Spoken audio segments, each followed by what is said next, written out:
Welcome to the Thinklings podcast, a conversation where good thoughts help renew the mind with the Word of God. I'm Charlie Carter, and I'm here with Tim Little and Andy Stearns. Let's jump into the conversation.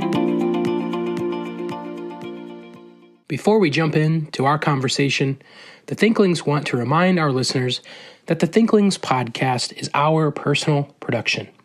Our conversations, book discussions, and viewpoints may not represent the views of Faith Baptist Bible College and Theological Seminary. Any questions or feedback should be directed to us at the Thinklings Podcast. Welcome to the Thinklings Podcast. In this episode, we are going to talk about alcohol. And this is not a Drinklings episode, right? It's not a Drinklings. I'm out of coffee. So my wife, when she saw that title, she was like, what? And I'm like, no, we were drinking coffee. So I did think later maybe we shouldn't have called that one coffee drinking episode We've Drinklings. never had another Drinklings episode. This is Drinklings too.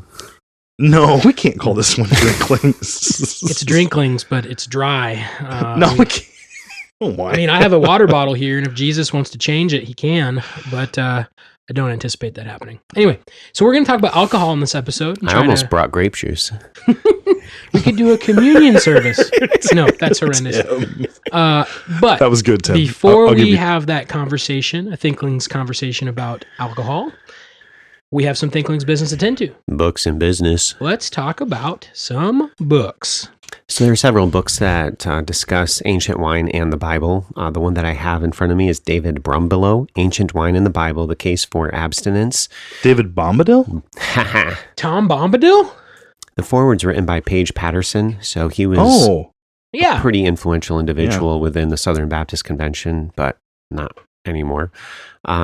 Anyway, the book is a lot of primary sources, and it is helpful in that he gives a lot of information in the book. Like, he will cite Aristotle.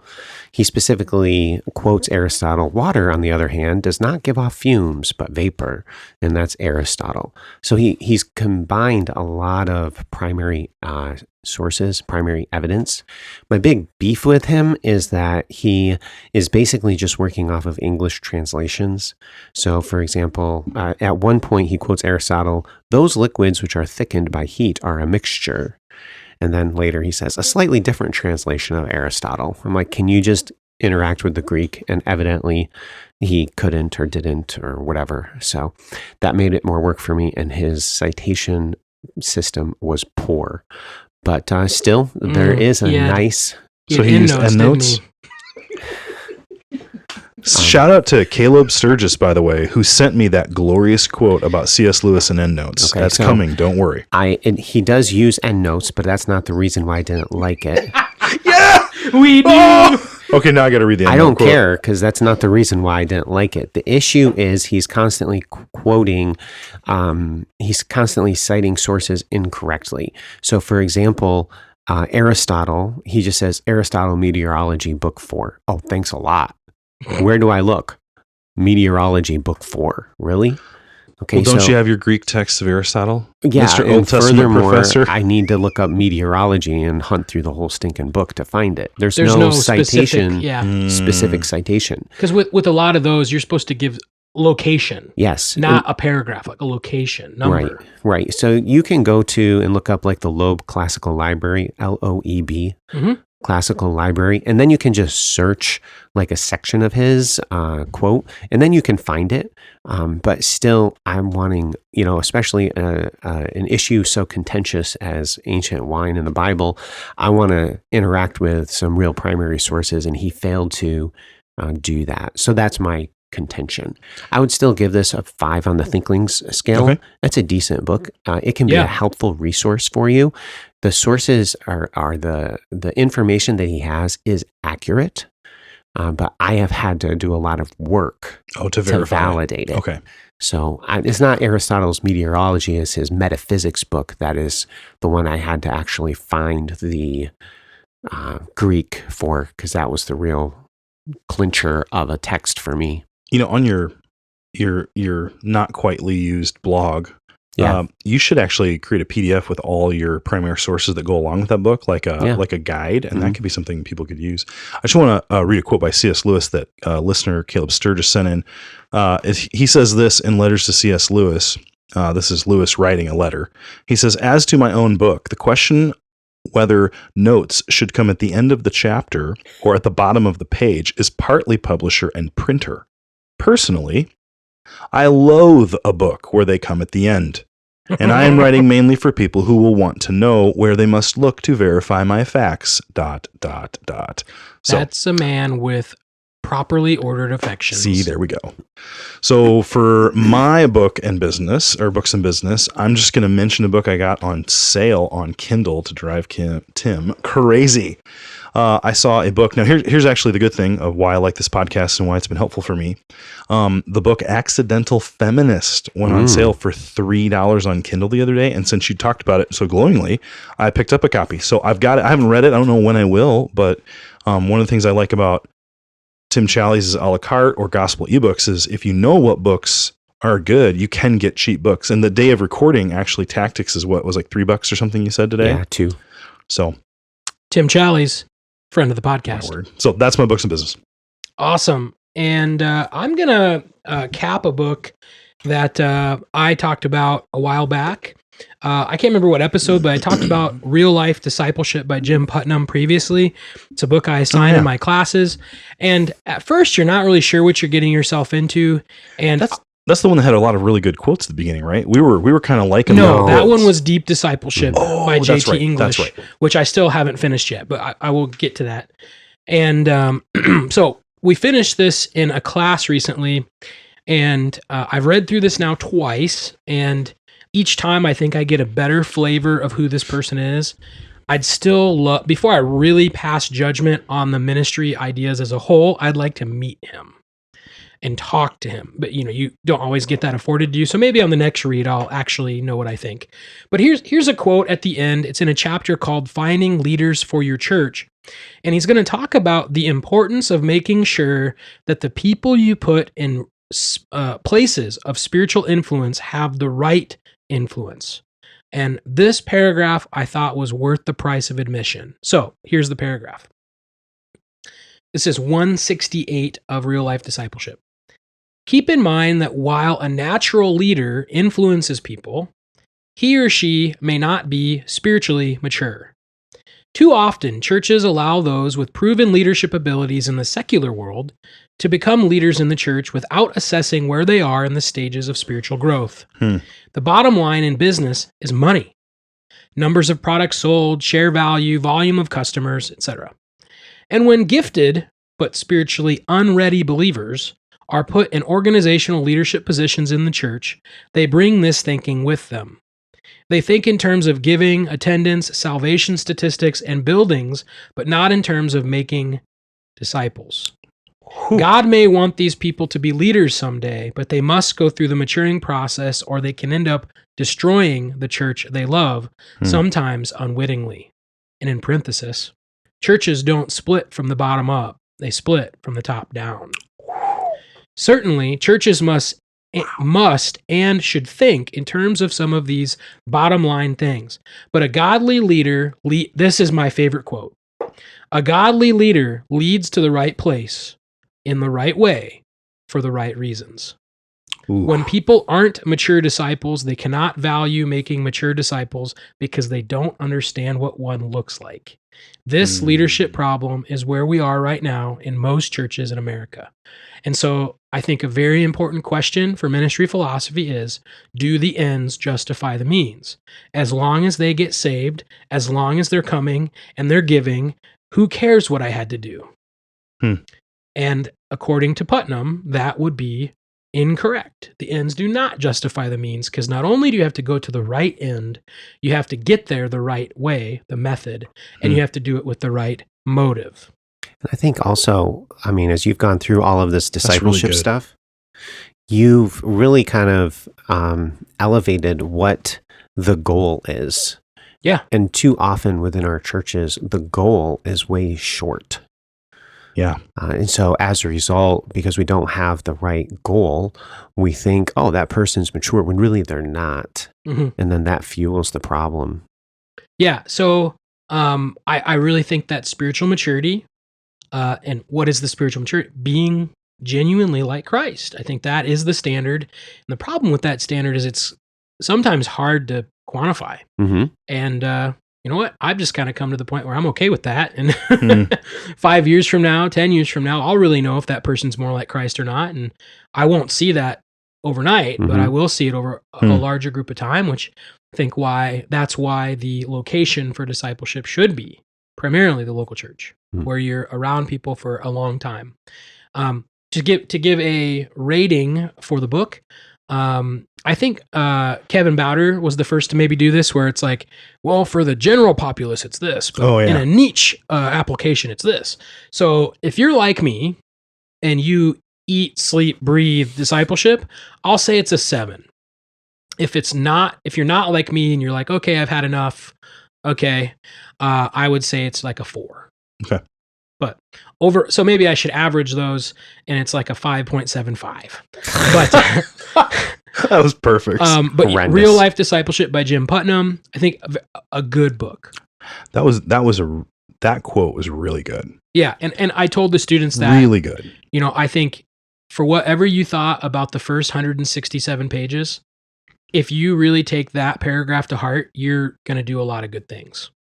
That was worth the price of admission right there. There's a pastor I once knew who was getting rid of his library, and there's a bunch of free books. And you got to wonder, if you're giving away a book for free, you must not have liked it that much, or you liked it and it's old and you have extra copies. And so one of the books he had was Jesus CEO. That was the label, like the title of it. And it was this like business person sitting at like hands on a desk looking at you.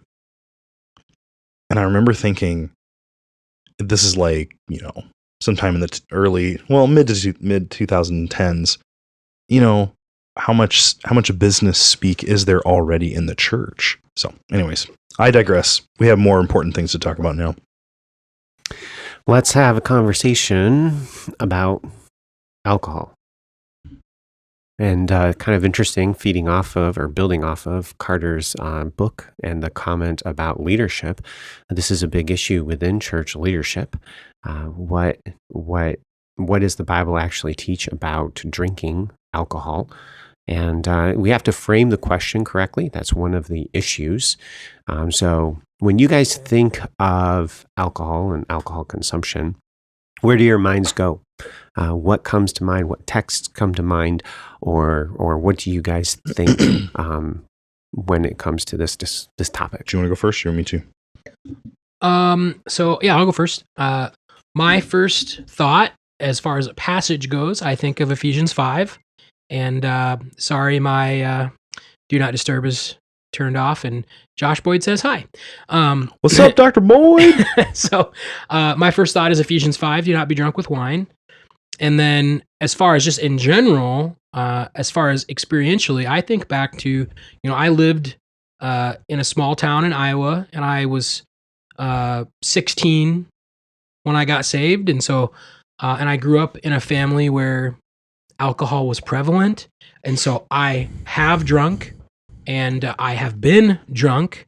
And so when I first come to the conversation, I think of experiences of this. And then obviously, when you become a believer, your perspective changes on those things. But so I think back to a lot of experiences, but then I think to that passage is usually probably the first thing that pops in my mind. I didn't know that about you. No, I didn't either. Yeah, I don't know if I want to. I'll tell you a story off air after this. That's fine. But you make bad decisions. Yeah. And if anyone wants to hear the story, I'm not ashamed to tell it. But you just have to find me in person. But okay. So my experience, I've never drank my whole life. The closest I've ever come is like little candies or something that might have some stuff in it. So my parents, I'm very thankful for this, gave me a strong warning about how addictive it can be for certain people. And that scared me enough that I never touched anything. But your question is like, what do I think of when I think of alcohol? Yeah. And two things immediately come to mind. Like you, Charlie, Ephesians 5:18, the main command, not to be drunk, but to be controlled by the Spirit of God. And then Kevin Bowder's essay on alcohol as a social drink. So in his Nick of Time, he had a question, something like alcohol, getting the question right. And it was one of my first introductions to probably a good dose of critical thinking on a Christian living issue. His question is, it's not so much, can you drink? I mean, obviously people in the Bible drank alcohol for various reasons. The question is, can you drink it as a social recreation beverage? And I thought it was really good because he showed me that when you say, can a Christian drink alcohol? It's an incomplete question. Or, unless you're just saying, can the product pass across my lips? And he was trying to say, yes, but there's always a purpose for what you're doing. So is it like a medicinal purpose? Is it a cleansing water purpose? It was really interesting. So those are the first two thoughts that come up. And then I've got like the story of Noah and various prohibitions and warnings. And the only thing I wanted to see if you could clarify, when he says like in a socially, what is he talking like? Recreational beverage. In an entertaining way? So that's what I used to think. But I think what he means is not a necessity. Yeah, okay, yeah. So that's what he means. I don't need to, but I can't, it's okay and I want to, so I'm going to do it. Yeah, so I think at first I thought it was like, oh, I'm going to go have a good time, I'm drinking it. I think what he means is there's no medical need. Yeah, okay. There's no like hydration need. It is just, I can drink anything and I want to have a good time. Which are categories that are going to come up in our discussion. So, okay, so that's helpful. Hey, thanks. I guess I'll just I wanted this to be a little bit of like my testimony as well, but I have never drank either. I'm grateful that I was raised in a home that instilled in me Christian values. Just really quick, I will say, I was told not to throw either of my parents under the bus. My mom and dad would have told me, not to when I was underage, and I didn't listen. So just to clarify that. Because I love my mom. And as we think through the prohibition, you both mentioned, do not be drunk. And so as we think through the conversation, I'm setting up this conversation for the perspective of those who would agree that one should not be drunk. Because I think that's as far as like most of our constituency and people who listen to our podcast, they're going to agree with that conclusion. You should not become drunk. But is it okay to actually drink an intoxicating beverage? And one of the conversations is that there's a lot of scripture passages that seem to support that it is okay to drink. So I'm going to read through a few different scripture passages. Deuteronomy 14:26 states, "You shall spend that money for whatever your heart desires, for oxen or sheep, for wine or similar drink. For whatever your heart desires, you shall eat there before the Lord, and you shall rejoice, you and your household." So that one specifically mentions drinking wine as a beverage. That would be something enjoyable and a good gift from God. In Psalm 104:14, we have, "You cause the grass to grow for the livestock and plants for man to cultivate, that he may bring forth food from the earth. And wine to gladden the heart of man, oil to make his face shine, and bread to strengthen man's heart." So wine is here given as a good gift from God to gladden, to make happy the heart of man.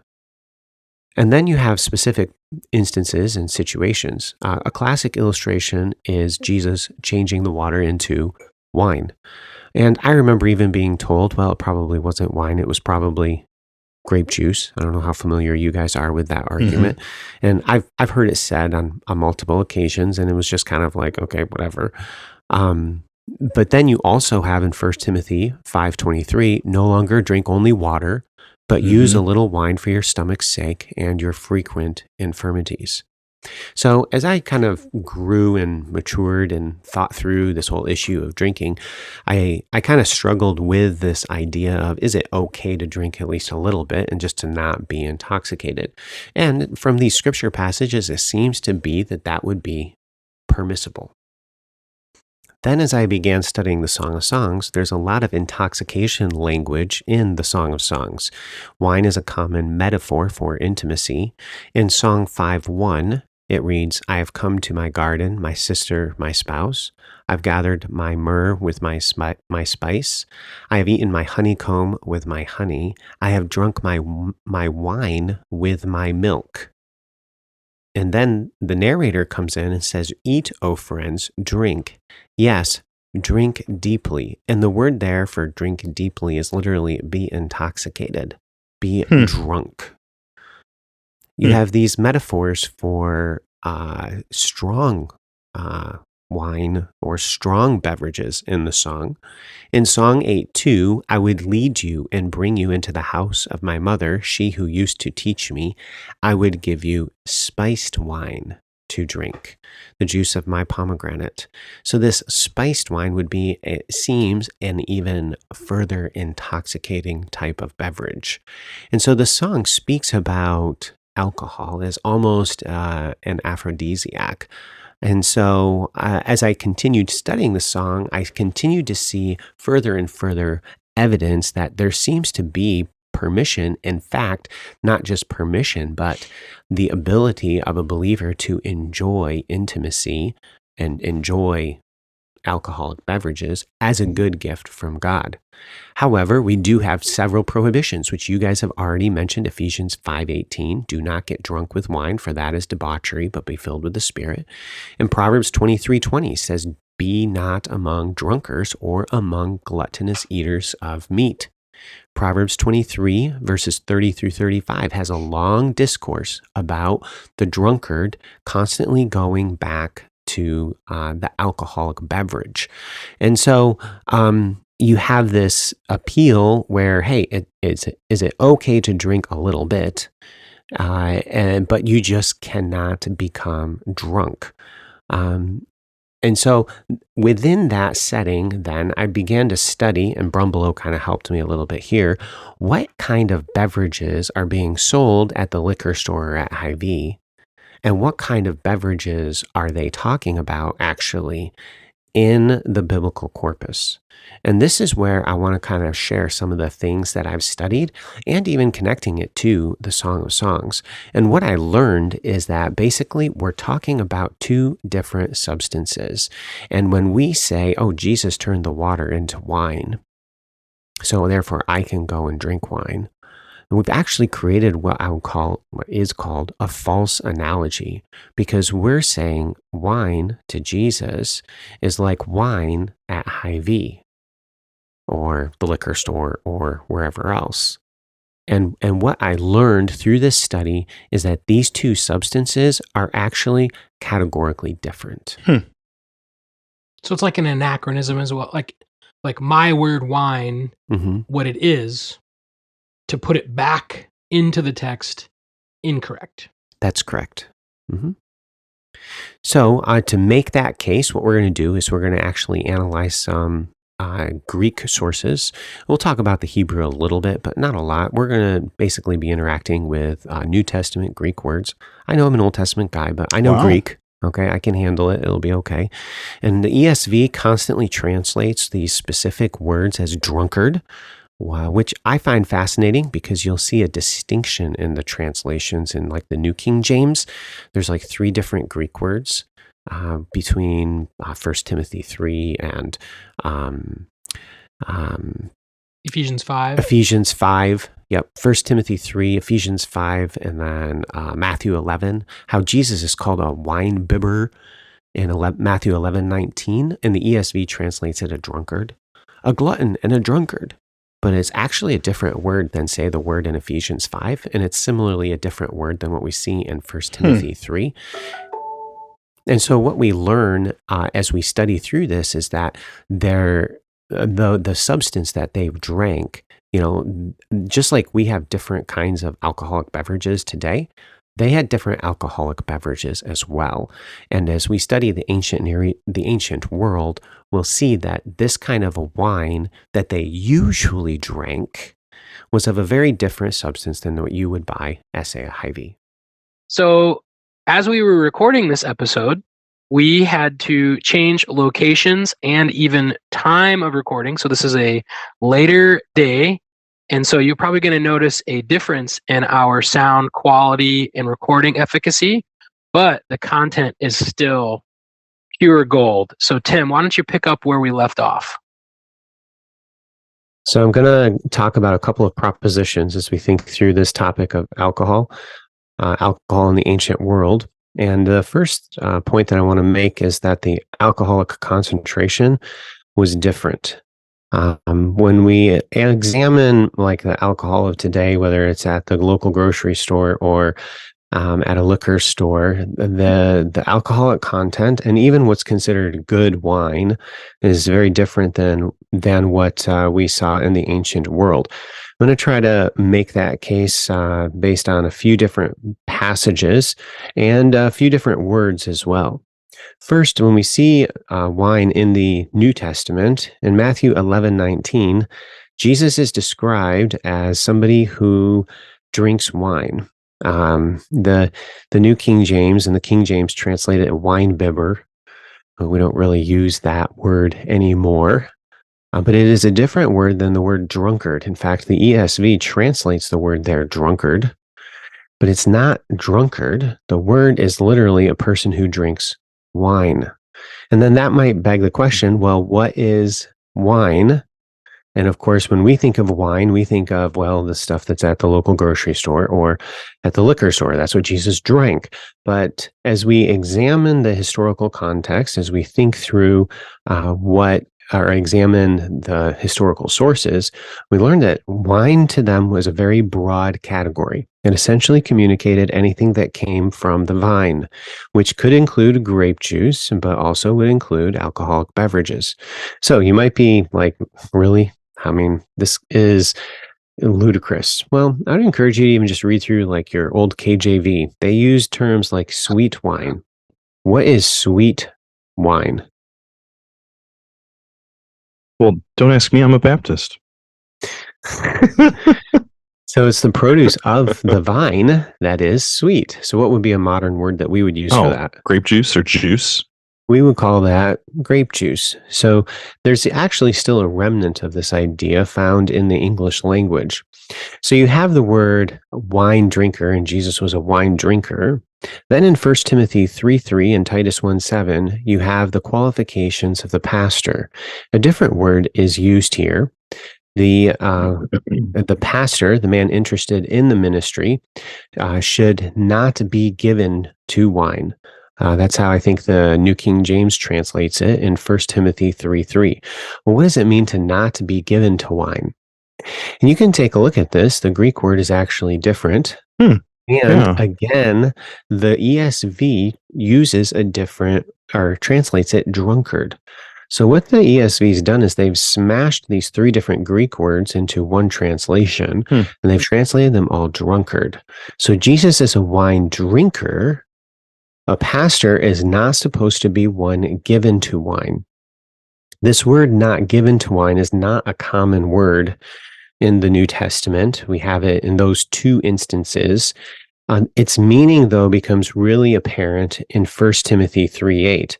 In fact, G.K. Knight, in his commentary in the New International Greek Testament commentary series, he specifically notes that not given to much wine is best explained by the synonymous and more explicit expression in verse 8. What does it say in 1 Timothy 3:8? Do any of you have it up there? I do. It's not addicted to much wine. Yeah. Okay, so did they drink wine? Yes. They just shouldn't drink much of it. Correct. Okay. Now this provides some of the context for Timothy and what Paul tells Timothy in 1 Timothy 5:23. 1 Timothy 5:23 reads, "No longer drink only water, but use a little wine for your stomach's sake and your frequent infirmities." So in other words, Timothy is seeking to be blameless, and he would not drink wine. And so drinking only water, however, had adverse effects on his health. So Paul admonishes him to drink a little wine for your stomach's sake. So as we think through these two different words for drinking wine, you have Jesus, who was a wine drinker. And then you have the qualifications of the pastor: don't be given too much wine. And then, of course, you have the word to be a drunkard. Okay, we see that word a few times in the New Testament. 1 Corinthians 5:11, 1 Corinthians 6:10. I'll read 1 Corinthians 5:11. But now I have written to you not to keep company with anyone named a brother who is sexually immoral or covetous or an idolater or a reviler or a drunkard. And that's a different word. Okay, so it's not just one flat word like the ESV has done and translated them all as drunkard. You had a historical situation where they would drink wine. That was a regular beverage that they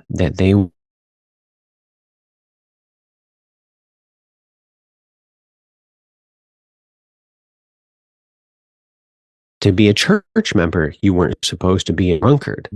The point is that you should be blameless, which means you shouldn't be given too much wine. In other words, you should be a wine drinker like Jesus. Okay, how are we doing? Any questions? No, I'm following. Okay, so what was this wine that they drank? Well, this is where we get into historical sources. And this is where we start to think through what did Aristotle have to say about wine? And I'm going to actually read a little bit of Aristotle. This is from the book that I talked about, Brumbelow, Ancient Wine in the Bible.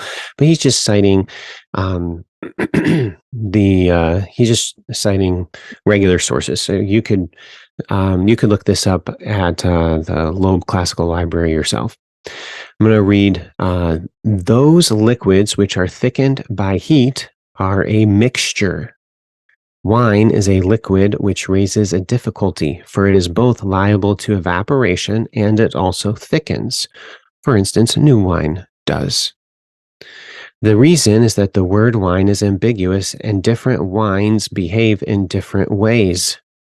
Okay, so I just want to emphasize that point. This is Aristotle. We're not talking about some new resource or anything, but Aristotle is saying that there are different kinds of wines which behave differently. New wine is more earthy than old. For this reason, it is more apt to be thickened by heat and less apt to be congealed by cold, for it contains much heat and a great proportion of earth. So what would be an earthy wine? I no idea. No clue. Okay, so an earthy wine would be a grape juice, because when you boil it, what happens?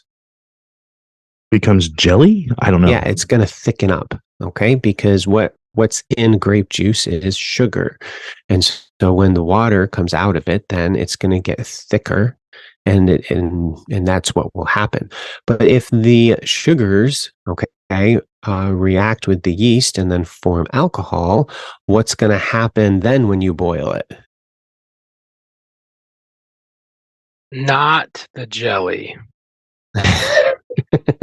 It's going to evaporate because the sugars have broken down to become alcohol. And when you boil alcohol, what happens? Oh, it evaporates. Okay. Yeah, you cook off the alcohol okay. Right. So, yes, Carter. Are you telling me that for all these years I've been eating peanut butter and wine sandwiches instead of peanut butter and jelly sandwiches?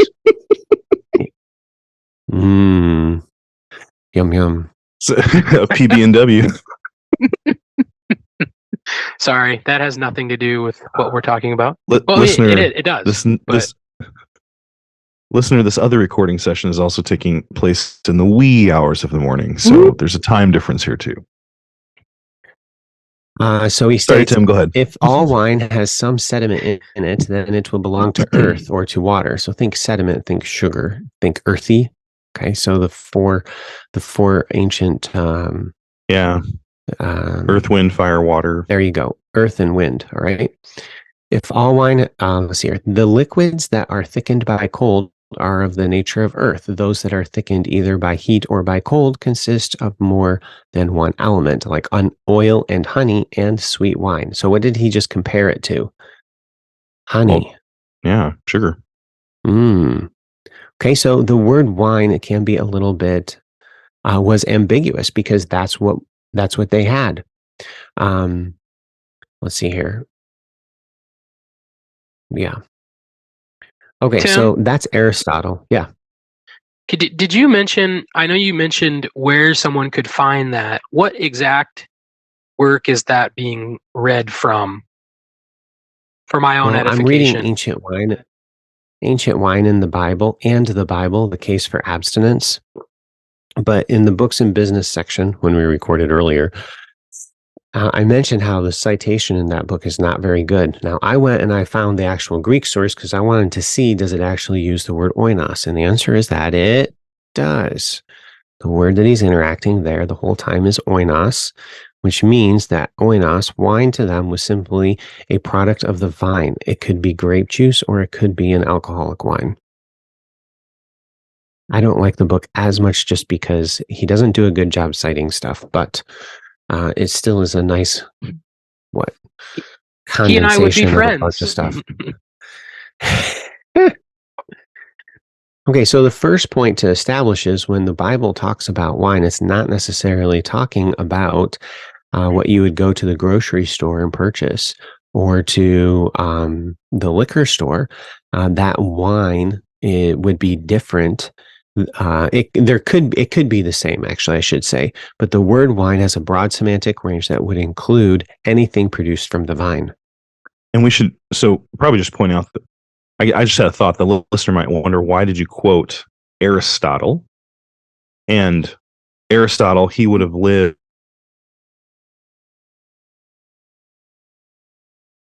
You can probably connect these dots for us, Tim, but quoting Aristotle is like quoting someone much closer to the time period who would have used the word in the same way. Is that what you're saying here? That's why you had the quote from Aristotle? Okay. That's what I thought. I thought maybe for our listeners that would be helpful.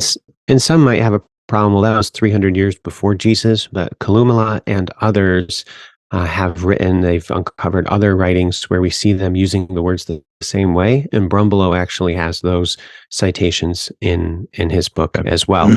I found Aristotle's the most striking because he is making a comparison between the two different kinds of wine, which are two substances we use different words to describe. We use grape juice and wine, alcoholic wine, to distinguish. They didn't. It was all one word.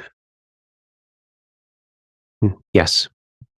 And just in case someone listening is like, well, is that the only phenomena in language where something like that happens? And the answer is definitely no. For example, in today's vernacular, if we were talking about that powerful thing that blows around outside and like moves the leaves in the trees, we would call that wind. And if we talked about what I inhale and exhale, what do I call that? Air. Well, or a breath. So like I'm taking so you illustrated my point perfectly. Oh, I see. I'm inhaling and exhaling and it's breath, but then there's also something separate from the wind and the breath, which is air. But if you go to a passage like John 3, where Jesus talks about the wind and he talks about the spirit, guess what? Mm-hmm. It's all the same term, pneuma. And so it's just, there are many words in essentially every language that have different ranges of meaning. And so oinos would not be a unique one in that sense. This happens all over the place. Yeah. Yep. So the first point is that oinos is not necessarily alcoholic wine, but it would also include alcoholic wine. Now, even in modern days, a lot of times somebody might buy some grape juice, and I don't know, maybe a lot of people don't do this, but they'll water it down. Like I remember even some people saying, "Hey, you know what? It's kind of strong. Your kid doesn't need that much sugar." This was actually advised to us when our children were young. Mix it half and half, the grape juice with the water. Well, why? Well, because it's pretty sweet and it'll last longer if you do that. That was the custom in the ancient world. And that was not only the case for grape juice, but it was also the case for alcoholic wine. In fact, drinking alcoholic wine was not something that drinking undiluted alcoholic wine was not something that the ancients did. So I have a book here that I'm reading. It's called the Oxford Classical Dictionary. This is not a Christian resource. Okay. This is a higher critical resource that's helpful for learning about the ancient culture and customs of the ancient world. And in this book, I'm just going to read a little portion. Wine was the everyday drink of all classes in Greece and Rome. Everybody drank wine. It was just the everyday drink. What would be the everyday drink for us today? I want you to think about that a little bit. We'll come back to that point. Now I'm going to keep reading. It was also a key component of one of the central social institutions of the elite, the dinner and drinking party. Okay, so they would have their banqueting halls where they'd have their drinking parties, and they would drink a lot, and they would get drunk. Okay, so what were they drinking? It states, continue to read here, on such occasions, large quantities of wine were drunk, but it was invariably heavily diluted with water. It was considered a mark of uncivilized peoples, untouched by classical culture, that they drank wine neat, with supposed disastrous effects on their mental and physical health. Now, this is not some, don't drink kind of resource. The author here is, I don't actually know, JJP, whoever the world that is, okay? It's not some conservative resource. This is simply something that we know about the ancient world. When Jesus was a wine drinker, what did he drink? Well, from what you're saying, are you making the argument that he was just drinking grape juice? Well, there could be, but I'm fine with him. Okay, this gets into another point, right? Well, we can chemically and alter the wine and the grape juice so that we can regulate how much alcohol content is in it. They have whole studies. I've downloaded them where when is it considered wine? Or alcoholic wine in our culture, because when it's alcoholic wine, guess what? The government taxes it and they want money. Oh, so interesting. They have all of this stuff regulated. Now, put yourself back in the ancient world. When is it actually alcoholic? I don't know. Following me? No, I'm well, not. The point is that there's not like, oh, well, this is grape juice. Oh, well, this is alcoholic wine. It's going to be at varying stages of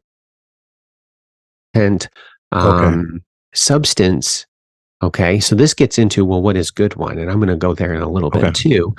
Okay, but the point that I'm trying to establish is that, well, was it grape juice? I am fine saying Jesus drank wine. Just like we would drink. Well, what do we drink today? Do you guys like drinking water? I drink water all the time. We need to drink water because it's healthy for us. Right. But what do you like to drink, Andy? What do you have in your hand right now? Coffee. Right. Why do you prefer coffee? I like the caffeine in it. I like the flavor a lot. I really like the various varieties of flavors of coffee. Okay, so think through when it's saying in this book, wine was the everyday drink of all classes in Greece and Rome. It was the everyday drink. It was what they drank all the time. Well, what do you drink all the time? Coffee and water. Yeah. Okay. And some kombucha. A lot of people might have like some soda. They might have some kind of juice that they like. Yeah, pop. Okay. If you're like, what in our culture today is the everyday drink, I'd say pop. I think most people, like before I had health issues and I had switched to coffee, I was like a pop guy all the time. Tons and tons of pop. So you just shelve that and think about that for a little bit. Okay. So the point established here is simply that wine in the ancient world could be grape juice, it could be alcoholic, it could be strongly alcoholic. There could be a lot of alcohol in it. That is a very real possibility. They had that kind of wine as well. In both forms, though, would have been diluted significantly. It was usually 3 to 4 parts to 1, 3 to 4 parts to 1. So when they're at a drinking party, they're drinking a lot. And then they would get drunk. And to get drunk, they would have to drink a lot. And that's because even at the drinking parties, you're saying they were drinking the diluted wine. Yes. Okay. So like when I was in middle school, in my public school, they told us, hey, you can get drunk and it takes like 2 beers or 4 glasses of wine or 2 shots of, whatever to get starting buzz or whatever. You're saying since that's diluted, it may take them many more cups of it, but they still could get drunk. Mm-hmm. It just took more time. Like we can pretty efficiently get drunk if we want, if we grab the really strong spirited stuff. But you're saying in their day at these parties, they could drink a lot, but then they would still want to get drunk. It just took them a little more effort. Yes. And there's this one historical source that we have that mentions the wine of, I can't remember where it is. Let's just say Acadia. The wine of Acadia creates madness in men and pregnancy in women. How does it create madness in men and pregnancy in women? That sounds like they're getting drunk, sloshed. They're getting drunk. They're gone. 3 sheets to the wind, all that stuff. Exactly. Okay, so this is what I have seen in this biblical literature is just that the wine that they had could be alcoholic. It likely had a little bit of alcohol in it, but was not very intoxicating unless drank in large quantities. The alcoholic content of the wine would not have been as significant as the alcoholic content of the wine on our shelves because of what they valued in a good wine. And I'll transition maybe to that next. Because of what they valued in a good wine was the sugar. And so if you think through that, they couldn't just dump more processed sugar into the substance. If they wanted it to be sweet, what would have to be in the wine? Yeah. Sugar, the natural sugars. Wow. So in other words, the yeast had not reacted with the sugars much yet to create the fermentation and then the alcohol. It's so funny. Yeah. What you're saying, there's so many things that I think I've disentangled my own my own historical era from the Bible's era. Uh-huh. But like right there, you just made the point. Like if they want to sweeten the wine, how are they going to do it? They can't put processed sugar in. That's a really good point. You could do honey, but probably don't have copious amounts of that lying around. Yeah. That's really interesting. Wow, that's interesting. Okay. So like we like really good sugary drinks. And for them to make a good sugary drink would actually be rather challenging. Yeah, they didn't have much of it. And if they did have a good sugary drink, what was the common everyday beverage of the ancient world? Okay. Wine. It'd be juice or wine. Yeah. Yeah. And then what was that wine though? Okay. It could have some alcohol in it, but the value would have been more of the grape juice.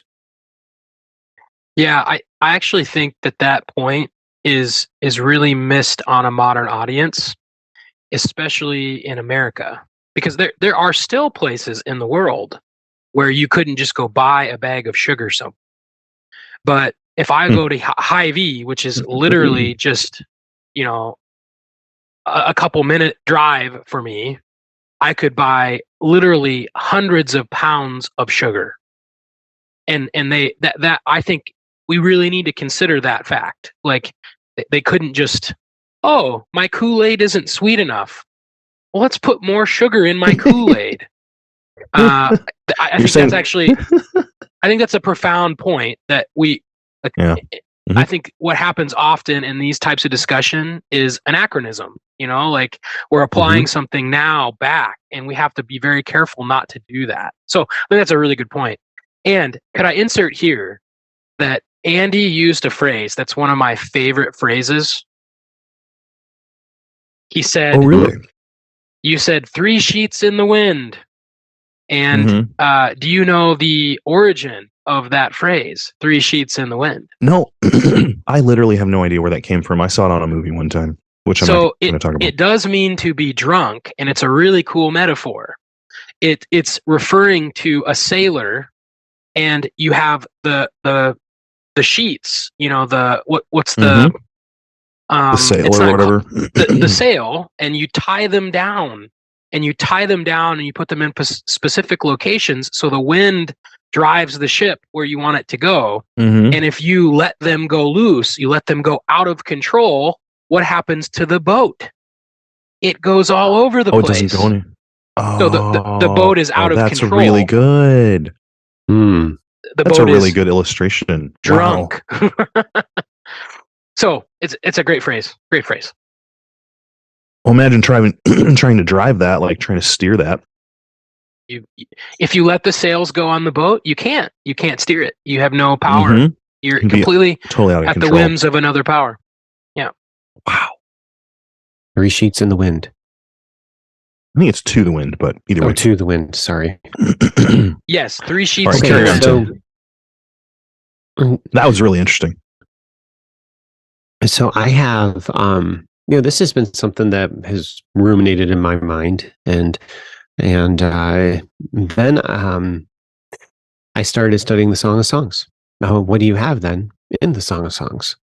Lots of alcohol metaphors. In fact, that's what you have in the Bible. I'm sorry, not metaphors, but you have these passages that speak of drinking rather approvingly.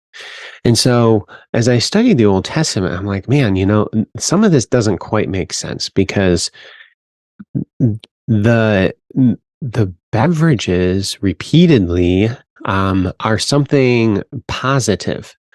So, for example, I'll read a few passages for you. In Deuteronomy 14:26, you shall spend that money for whatever your heart desires, for oxen or sheep, for wine or similar drink. For whatever your heart desires, you shall eat there before the Lord your God, and you shall rejoice, you and your household. So, in Deuteronomy 14:26, it talks about drinking wine. In the similar drink, there's this Hebrew word, shakar. It's often translated beer in the HCSB and the CSB translations. And the reason for drinking these substances is to enjoy the good blessings of God. So in Psalm 104:14, you cause the grass to grow for the livestock and plants for man to cultivate, that he may bring forth food from the earth, and wine to gladden the heart of man, oil to make his face shine, and bread to strengthen man's heart. So we have these passages that speak rather approvingly of drinking alcoholic beverages as a good gift from God, and being grateful and thankful for those alcoholic beverages. The question then, so I took that kind of knowledge, and then I went to the Song of Songs, where in Song 1:2 it states, "Let him kiss me with the kisses of his mouth, for your love is better than wine." Well, in what way is his love better than wine? And the common metaphor, as the interpretation of it is, well, what is wine? So we think about wine, we think that wine is intoxicating. So it makes a lot of sense. Let him kiss me with the kisses of his mouth, for your love is more intoxicating than wine. And so it's speaking about this intoxicating effect of wine. And does that make sense? So yeah, you're saying, can I just say what I think you're saying? Go ahead. We today, with our one-dimensional understanding of what wine is, read the Song of Solomon and think, oh, he's talking about love being super intoxicating. Like, is that what you're saying? Yeah. Okay. Are you saying that's what it really means? Well, it might. Okay. I actually think it's hitting on 2 levels. Okay. Because wine was something, when drank, it did have an intoxicating effect. But wine also was sweet. Well, sweet grape juice. Yeah. Yes. I was just thinking, are you saying like the love is sweet? Is the actual metaphor that you think might have been intended? So what is she highlighting in Song 1:2? Let him kiss me with the kisses of his mouth, because they're sweet, or is it because they're intoxicating? And that becomes the question. Or is wine provide a very fitting metaphor for love, because it kind of hits on both of those aspects. Oh, yeah. It is sweet, and also it's intoxicating. Okay, so we have in Song 2:4, he brought me to the banqueting house. This was literally the house of.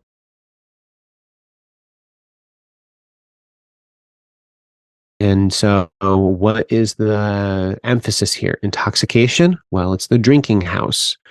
Is there an intoxicating effect to love? Yes, there is. So, is that what's being highlighted there? I think so. Okay, so, but go are ahead. you also, no. So you're also saying, though, with what you mentioned earlier, it's possible that the drinking house, it's still going to take time to get intoxicated. Like it's not like a one kiss, like one shot of Jack or whatever that you have today. Like you can get intoxicated, but it's going to take some effort at the jug of wine. Correct. So I read to you from the Oxford Classical Dictionary, which would be around, the time of Jesus, or 100 years earlier or later. Mm-hmm. Okay, now I'm jumping into the Song of Songs. I'm going 1,000 years before. Yeah. Well, is it the same idea? And I would contend, because that is a lot of distance.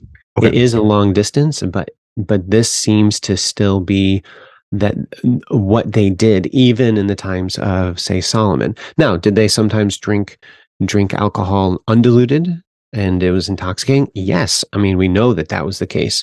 I would say that's actually the more viable analogy to modern day wine. They're undiluted, but the general thing that they drank was a diluted wine that was sweet and a little bit alcoholic. Okay.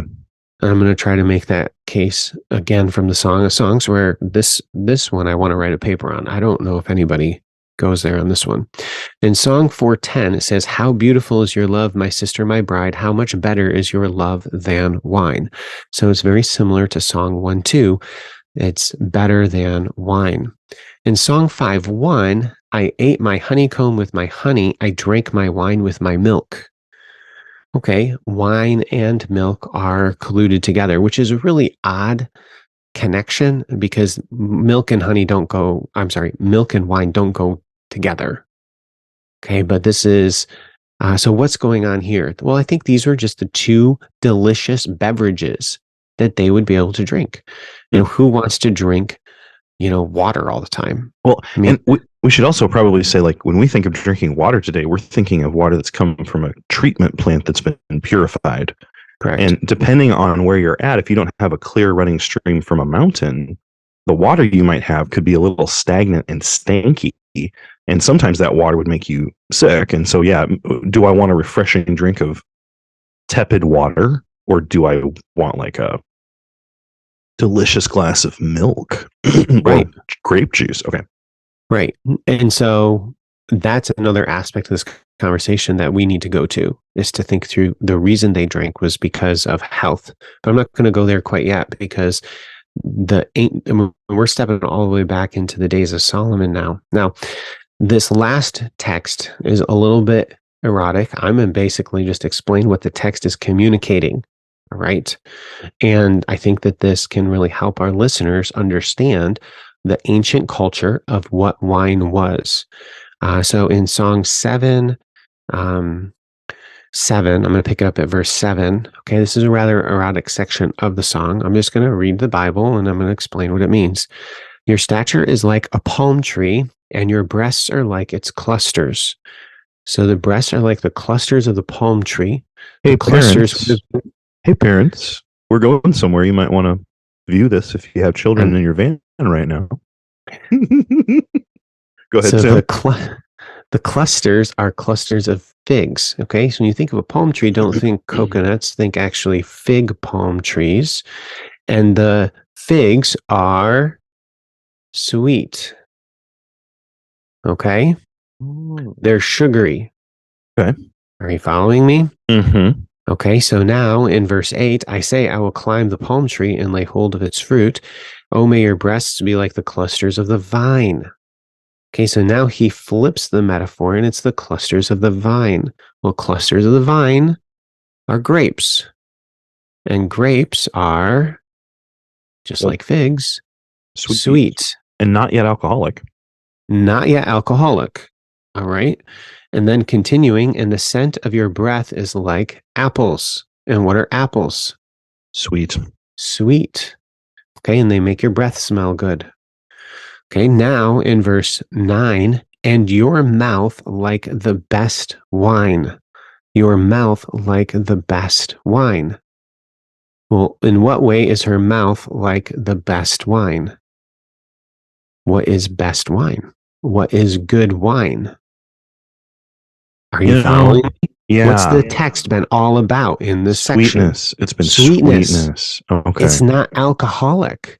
So when I was working through the song, I remember for my PhD, I went out to eat with some guys and I was saying how, yeah, I don't ever drink. I've never drank. I don't even really care to, but it wouldn't be, I wouldn't, if I wasn't under contract not to, I wouldn't mind experimenting just because of my studies of the song. But then I started studying through it. The point of this is not the intoxicating effect of the wine.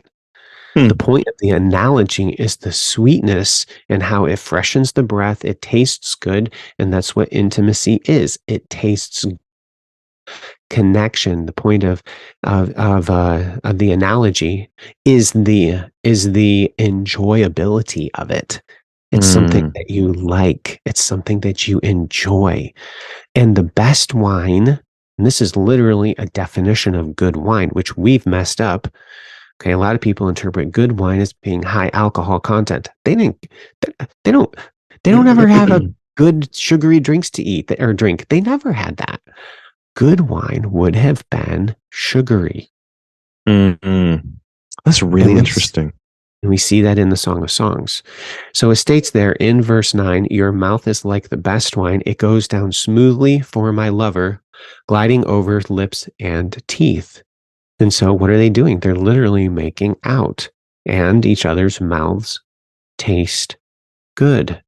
And the wine is an illustration of that, and that it is sweet. And it functions as a metaphor for enjoyable making out with one's spouse. Okay, so it's sweet. And then lastly, in Song 8:2, I would lead you and bring you into the house of my mother. She who used to teach me, I would give you spiced wine to drink the juice of my pomegranate. Pomegranate juice would be sweet. So what is the spiced wine? I used to think that the spiced wine was like the stuff that they made super intoxicating. And the point is intoxication. It's not intoxication. Okay, so just like you take apple juice and you can add cinnamon and cloves and stuff to it to make apple cider and make it really good. Ding, ding, ding, ding. That's spiced wine. So think grape juice that's sweet, that's actually had stuff added to it to highlight and accentuate the flavor. All right, how are we doing? Do we understand what wine is? Yeah. And actually, I know we're going, this is probably going to be a longer episode, but there's maybe a parallel to, if what you're saying is correct, you could actually use, I know this is going to sound shocking that I would come up with this, but a coffee parallel. So when we drink coffee, we really like coffees that have good flavors of the beans. And I rarely think about the caffeine content as a coffee connoisseur. Like, I don't care if there's like high or low caffeine content. In fact, if I could get the same taste with the lowest amount of caffeine possible, I would, because then I could drink more coffee before I'm like, a little bit like feeling funny. The only reason like people don't like decaf is it messes with the taste. So it's funny because as a coffee connoisseur, I don't think of caffeine content. But if in like 2,000 years from now, we had written things down about coffee and people are like, they wanted the stuff with the highest caffeine content, I would tell you that like Death Wish coffee, which has like triple the amount of caffeine, doesn't actually taste good, people. And that's interesting. So it's almost like a very similar parallel to what you're saying, minus there's no intoxication element. Yeah. So in John 2, you have Jesus turning the water into wine. Now, as I've looked at the song and I've looked at the Old Testament, good wine is primarily, the focus of it is the sweetness, not the alcohol content.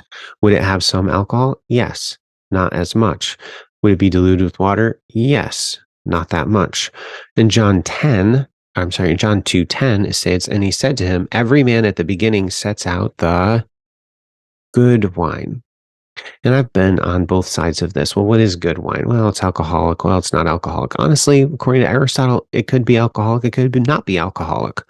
But how did they interpret good wine? I see. It's sugary. Mm-hmm. Okay, so everybody goes, well, Jesus changed the water into wine. I'm like, you realize there's actually very strong evidence that what Jesus turned the water into was what we would have more in common with grape juice than what you would go and purchase at the local grocery store or the liquor store. And I'm not just some fuddy-duddy, teetotaler or whatever. This is a historical argument for the substance that is called wine in the Old Testament and New Testament as being something that is not that alcoholic. Okay, so I went through that a lot. Connecting it to the health, you can analyze the modern alcoholic beverages and how the CDC and the dietary guidelines, I have it right here, the dietary guidelines for Americans states the dietary guidelines does not recommend that that individuals who do not drink alcohol start drinking for any reason. So I find it fascinating that our government's resources say don't drink. And furthermore, one alcoholic drink equivalent is defined as 14 grams of pure alcohol. The following count as one alcoholic drink equivalent: 12 fluid ounces of regular beer. Okay, so 12 fluid ounces would be about 1 can. 5 fluid ounces of wine. 1.5 fluid ounces of 80 proof distilled spirits. Okay, so in other words, you're getting into the pretty strong stuff. And then if you can study this stuff out for yourself, you can just do a search online. Well, how much should even a person drink that it would be okay? They say to help Americans move toward a healthy dietary pattern and minimize risks associated with drinking, adults of legal drinking age can choose not to drink. They say that again, or to drink in moderation by limiting intakes to 2 drinks or less a day for men and 1 drink or less in a day for women. Okay, so 2 beers, that's it, or 1 beer if you're a woman. And I find it fascinating how sexist the document is because it has different standards for men or women. And the reason for that is because of the overall makeup of the bodies and the differences between men and women and how they can handle the alcohol differently. And this actually builds into my case against drinking, again, from the Song of Songs. Because as I continued to study sexuality and began to realize the complications that modern alcohol creates for intimacy, basically, they say, listen, girls, if you want to have an intimate encounter, don't drink because it messes you up. Okay? It's not going to go well. In fact, these marriage manuals talk about intimacy, particularly for like a couple getting married. What is often associated with weddings? Well, booze. Booze, the alcohol. All right. And they basically say, listen, if you are hoping to have some kind of an intimate encounter, don't drink. Or if you're going to drink, don't plan on anything that night because it messes you up. And I'm like, that is so fascinating because in the Old Testament and in the Song of Songs, you don't have that. Well, why is that? Because what were they drinking? Interesting. It was primarily watered down grape juice that had sugar in it and a little bit of alcohol, not enough that's going to actually mess them up and prohibit or inhibit sexual desire or even the ability to have a sexual encounter. So men and women, it's first of all, the quantity that they're saying to drink is extremely low. And then second, the connection to the song again illustrates the difference between these two substances. Okay. So the health benefits. But we have the New Testament and it talks about how they should drink a little wine for your stomach's sake. And just like Andy said, then what would they do? Well, they didn't have processed water processing plants to have pure water. So what was very commonly done? Well, they would take a little bit of wine and include it with the water to purify the water. So will I never drink? Oh, I could see, maybe, unlikely, but possibly a historical situation in my life where the water is impure, and thus using an alcoholic wine that's even processed, okay, which is not good stuff for you, but still processed, to clean up the water. And if I am placed in some kind of a historical setting where that's necessary, then I would have a very clear conscience drinking alcoholic beverages for that reason in that setting, for my health, diluted with heavily diluted with water as a beverage to be able to drink safely the water. I believe that's what Jesus did, and I have a clear conscience doing that. Now, when in our culture would that ever happen? When in American culture would I ever be placed in a situation where I have no access to clean drinking fluids to then be able to be of necessity use some kind of an alcoholic beverage at the local liquor store, grocery store to then have clean water? I mean, we're talking some sort of a cataclysmic, the grid goes down, nuclear bomb. It'd have to be a pretty, like, maybe, something like the stars falling from the sky or whatever. Okay. So, Charlie, you look like you had something to say. So, I don't know if this is what we want to do. It probably isn't. But I could throw out I'm interested to hear what Tim would say to this case study. Do it. So I won't name names, but if I named the name, you would both know who I'm talking about. You would know them. But okay. I have heard of vocal musicians utilizing alcohol to sterilize and clear their throats after multiple performances. And obviously, if they are a Christian musician, they have issues with that. But I've heard of that.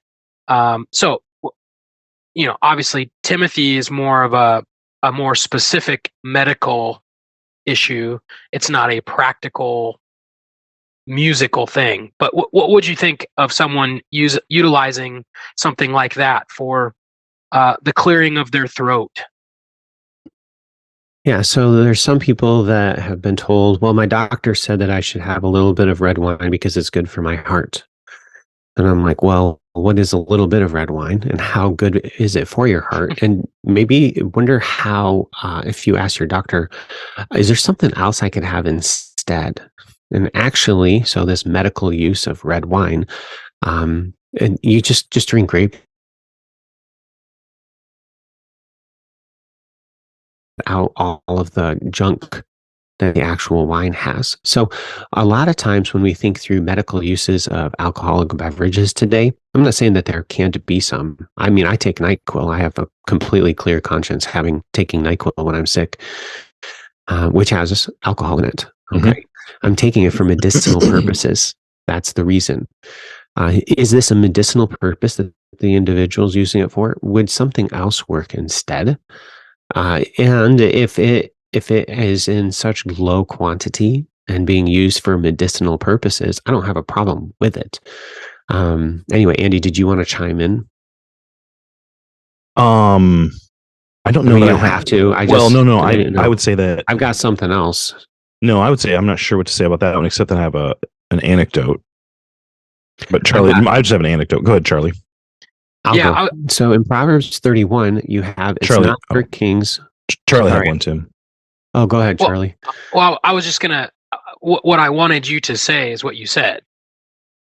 So we could use alcohol to clear our throats, but we have this other thing that, like cough medicine, which is a controlled amount of something that is alcoholic for a medicinal purpose. So you don't need to go buy a bottle of wine. You could go buy NyQuil, or just last night I took Dayquil. And so again, a modern circumstance that completely removes the medical necessity because we have other, I would say, much better medicinal options. And then you mentioned well, what if my doctor says drink red wine, it's good for my heart? Well, you better never order a pizza from Domino's because you're a huge hypocrite if you do, because that pizza is horrible for your heart. Oh, that's good, Charlie. That's really good. People want to find a justification for something. You better never go through the McDonald's drive-thru if you're really concerned about your heart. Oh, that was a great reductio, Charlie. That was really good. I'll just share my anecdote really quick. I worked at a camp with my wife one summer. We were like unit leaders, so you had cabins with counselors, and then we each had like 4 or 5 counselors we were over. And we would go and check the cabins on the very first night and take any contraband. So students would show, or campers would show up with like knives and CD players at the time, because it was a long time ago, everybody. And so anyways, one guy showed up with a paintball gun, a hay hook, which, a mask from a horror movie, and something else. And it's just, we have really funny stories, but this one kid came with a flat that is like 12 bottles of NyQuil. We asked, we're like, why do you have NyQuil? And he's like, well, I was going to get drunk this week. Wow. He literally, because he could buy the NyQuil, he thought if he drank it all, he would get drunk at camp. Wow, he would be in trouble. trouble. So we're like, you can't have that. So all the unit leaders got a bottle of NyQuil. But like, if you drank NyQuil to get drunk, I don't even think you get drunk. I think by the time that much alcohol is in your system, all those other chemicals would like kill you, or you'd be extremely sleepy and very decongested. I'm just saying, that's not, anyways. So Proverbs 31 states, is not for kings, O Lemuel, it's not for kings to drink wine, or for princes intoxicating drink. Should leadership be held to a higher standard? Yes, I believe so. We see that in both 1 Timothy 3, Titus 1, and in Proverbs 31. If you're in a position of leadership, then you should refrain from these kinds of beverages. In verse 5, thus they drink and forget the law and pervert the justice of all the afflicted. Then it states when and who to give strong drink to. Give strong drink to him who is perishing, and wine to those who are bitter of heart. So who drinks? The people who are dying. It's like their form of morphine to ease their pain and suffering as they pass. Let him drink and forget his poverty and remember his misery no more. The point's not to necessarily that person drink, but just like the poor person. But in contrast to the rich, or not to the rich, to the leader should not drink. And that's the point of comparison. In Leviticus chapter 10 and verse 9, do not drink wine or intoxicating drink, you nor your sons with you, when you go into the tabernacle of meeting, lest you die. It shall be a statute forever throughout your generation. Here you have an obligation to the priesthood that they were not to drink in specific situations. And then in Numbers chapter 6, you have the Nazirite vow, where they were not supposed to drink wine or similar drink. God seems to set a higher standard for those who are priests, and that, which is interesting too, because we are Baptists and we believe in the priesthood of the believer. Okay, you think about that. And then also, if you're in a position of leadership, why would a leader of God's church be drinking a substance that is not needed? It is not a necessity in our current culture for one's health. 1 Timothy 5:23. Would Timothy drink in our world? No. If you gave something that you picked up at the grocery store to Paul or to Jesus, I imagine they would have taken a sip of that and said, what, are you trying to get me drunk? Water that down. It doesn't even taste good. We have created a false analogy and we've said, hey, this is okay, and this is okay for Christians. And what we've done is we've cast wisdom to the wind, and we're walking in the way of folly, in a way that leads to destruction. And so Christian leaders specifically, but even just as Christians, to walk in wisdom. So I won't drink, and you can call me a legalist. Okay, whatever, I don't care. I'm seeking to live a holy and upright life before the Lord. And I would encourage you to take your booze and dump them down the drain and don't buy them again. You don't need it. Enjoy the good gifts that God's given. Enjoy the grape juice. Enjoy the sweet blessings that God's given. And they are good things. And drink them, enjoy them with a grateful heart. That's my exhortation for you today. Thank you for listening to this episode of the Thinklings podcast. We would love to hear from you. If you have any feedback, suggestions, or potential topics that you'd like us to discuss, you can contact us through our email, thinklingspodcast@gmail.com. Remember, don't let this conversation end with this podcast. Read good books, talk about them with your friends, and always continue to cultivate your mind. See you next time on the Thinklings podcast.